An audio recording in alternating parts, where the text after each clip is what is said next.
अगर ये इतनी बड़ी ट्रेजेडी हो गई, अब तक सुनते थे बंगाल में, आसाम में, बिहार में गुंडागर्दी चलती है, अगर ऐसी गुंडागर्दी जोजावर में, मारवाड़ क्षेत्र में चल रही है, तो आप हम यहाँ बैठे बैठे क्या कर रहे हैं?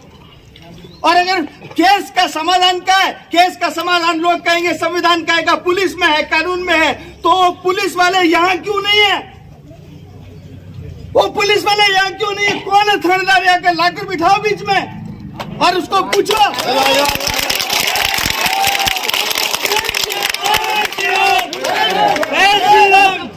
अरे कोई जिंदाबाद मुर्दाबाद करने की जरूरत नहीं। आप सब लोग जो इतनी बड़ी संख्या में यहाँ पर इकट्ठे हुए हैं, कोई वेदना लेकर इकट्ठे हुए, कोई पीड़ा लेकर इकट्ठे हुए हैं, तो फिर ये जिंदाबाद मुर्दाबाद से काम नहीं चलेगा। उनकी ड्यूटी है यहाँ पर जिला कलेक्टर और एसपी आकर के बैठेंगे और उस समय में भी हम यही मांग करेंगे, बिल्कुल भी ढीला नहीं होना।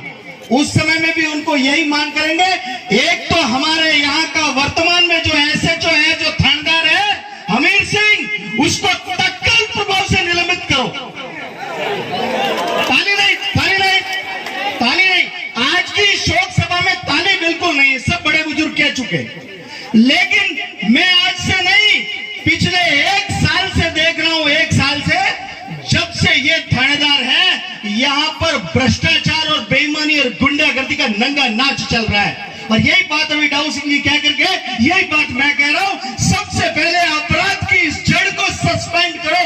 ऐसा नहीं कि उसको एमपी होकर के जयपुर भेज दो आप और पाली भेज दो। सस्पेंड ऑर्डर मतलब सस्पेंड ऑर्डर, किसी भी हाल में यहाँ का थानेदार सस्पेंड होना चाहिए, उसके बाद की बात है। और हमारे इस केस में जिसके ऊपर 101% शक की सुई जा रही है और जो अपराधी है उसको आज रात तक किसी भी हाल में हमारे सामने ला करके हाजिर किया जाए और कानून उसको अपने श्रवण सिंह को न्याय देने के लिए उसको फांसी पर लटकाए।